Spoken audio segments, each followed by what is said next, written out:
Today is the 20th of July.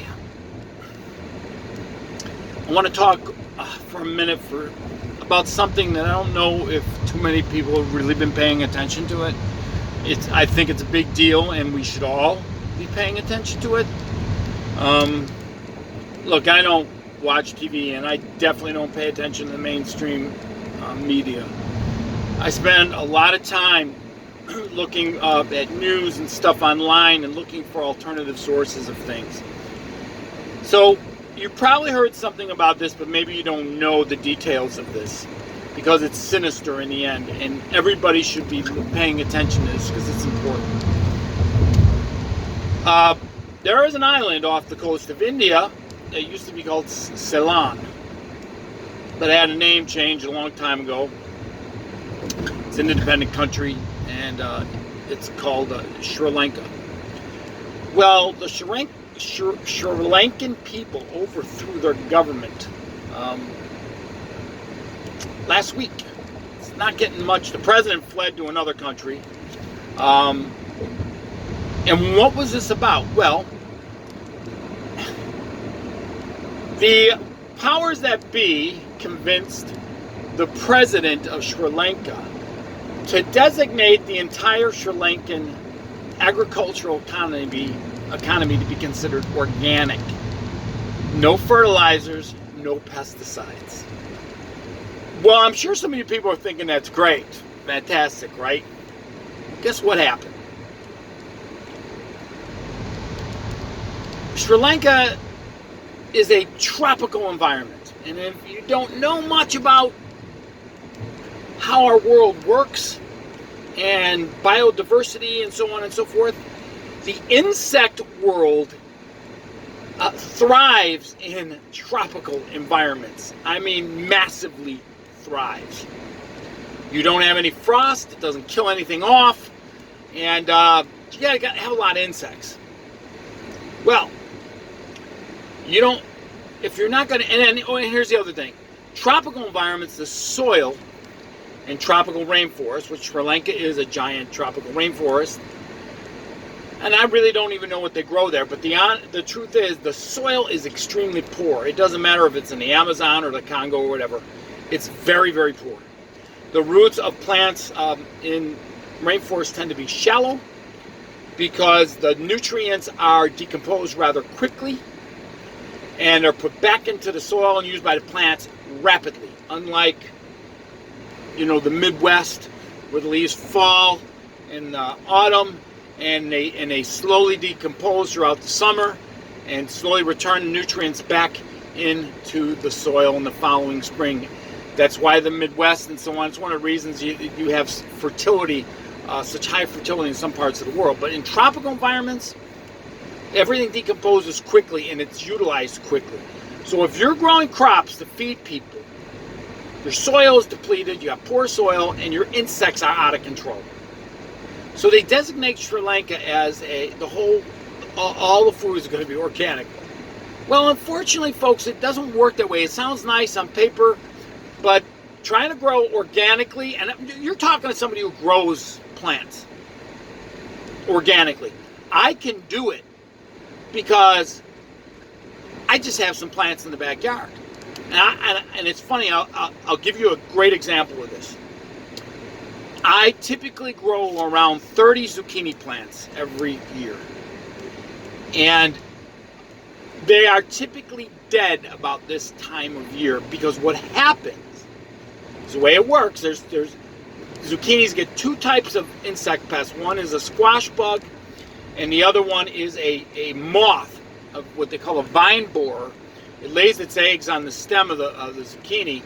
Its larva digs into the stem of the plant, and it ruins the plant's ability to bring up water and nutrients from the soil.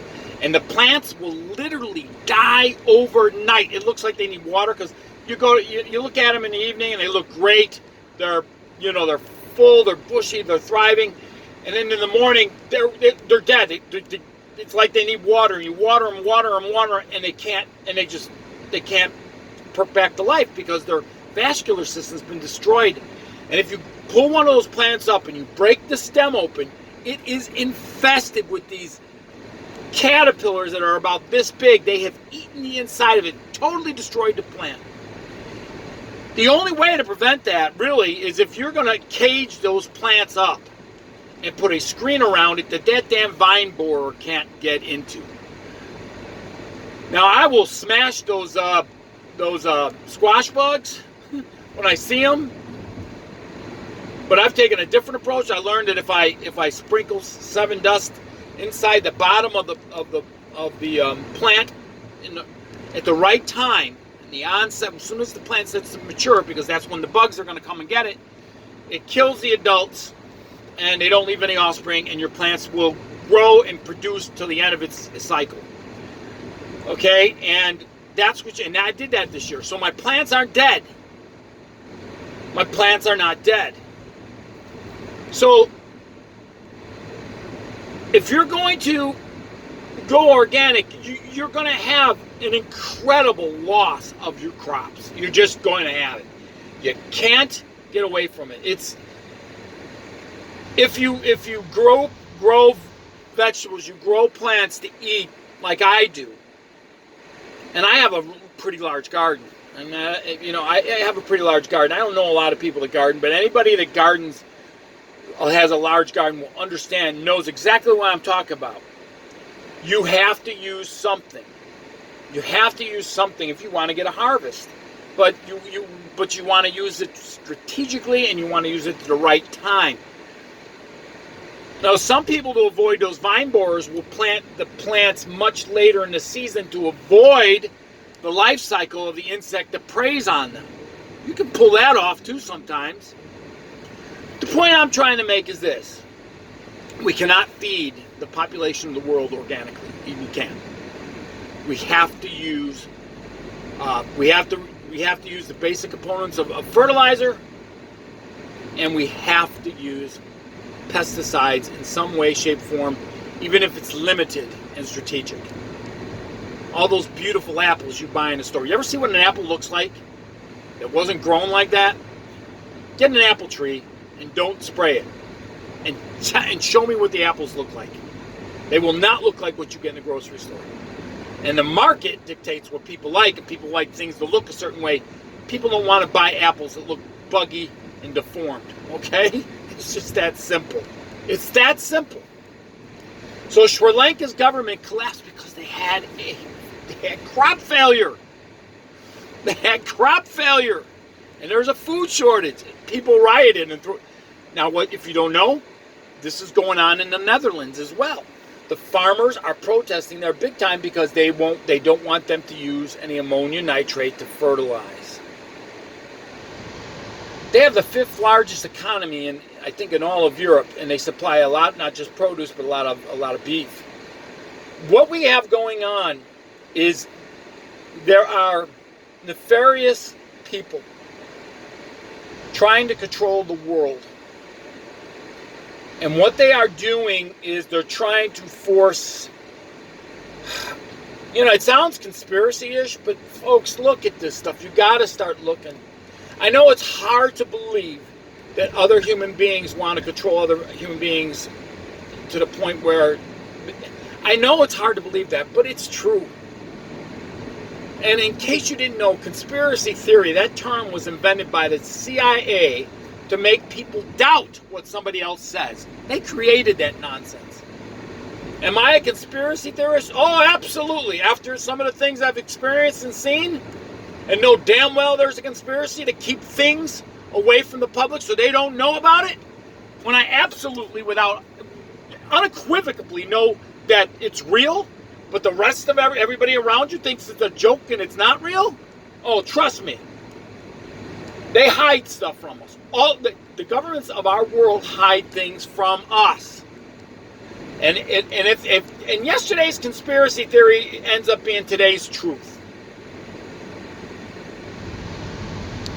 Do a little digging. Get on the computer and start digging about the protests that are going on in the world, and you'll see what's happening. A lot of this stuff is manufactured bullshit. And I wish I knew where this was going to end. It is an end-time scenario, an end-of-the-world, end-time, antichrist scenario. that is playing out right now, I don't think that is going to come to fruition. And maybe I'll make a video about that in the near future. And I'm hoping that what I think is going to come to pass actually does come to pass. And then I can make a video on saying, hey, look, I knew this was coming. I just didn't publicly put it out there yet. But the point is, don't be so easily led like a bull with a ring through its nose. You ever see how big a bull is? I mean, I might be talking to some people who were around cattle. I might be talking to some people who are familiar with cattle. But 90-something% of our population has no idea how big a bull really is. They don't know anything about animals. They don't know anything about livestock. They know nothing about the natural world, period. But if you ever have the opportunity to get near a bull and you see how big they are, and then they put that ring in their nose. And why do they put that ring in their nose? Because that nose is very sensitive. And if you want to control an animal as aggressive and as ferocious and large and strong as a bull is, you put a ring in its nose. Because you can pull it anywhere by just giving a little tug because its nose is sensitive. What has happened to our society? What has happened to our people in this nation? Easily offended and easily pulled. Very sensitive and easily pulled by a ring through the nose. Don't let them put a ring through your nose, because that's what they're trying to do. They're trying to put a ring into everybody's nose. So, go look this thing up about Sri Lanka. Look this thing up about the farmers in the Netherlands. Take your heads out of your ass. Do some digging. Don't believe anything the media says. As a matter of fact, when they tell you something, look into the opposite of what they're talking about. Because what they're doing is they're speaking in opposites. And see, I am the king of being sarcastic. I am sarcastic, but to my core. And I'll talk in sarcastic terms all the time. And it's confusing because there are people in this country who have no clue. They are just, they don't get sarcasm. So you got to talk in opposites, because we're living in opposite land where men are women and women are men, and good is bad, and bad is good, and evil's good, and good is evil. That's where we're at. We're living like that. And so whatever they tell you, it's the opposite of what's going on. Here's an example. If they tell you that men can have an abortion, do you believe that? With your heart of hearts, in your heart of hearts, do you know that? Do you really think that's true? Oh, and by the way, YouTube has a new terms of service thing too. If you misgender people, they will, you go off. I really wish there was another platform. There's outside of Rumble that would take on YouTube and outcompete YouTube in the marketplace of ideas through video like this. And so YouTube can go bye-bye like MySpace, which would be fantastic with all their nonsense that they pull. You got to talk in code. So if I tell people I talk in opposites, I generally do talk in opposites. And it's over the top sarcastic, and artificial intelligence can't come up. We'll never be able to figure that out. It will never be able to figure out what is sarcasm and what isn't. So you better learn to be versed in sarcasm, particularly if you start posting things on social media. Well, I hope it gave you something to think about. Until next time.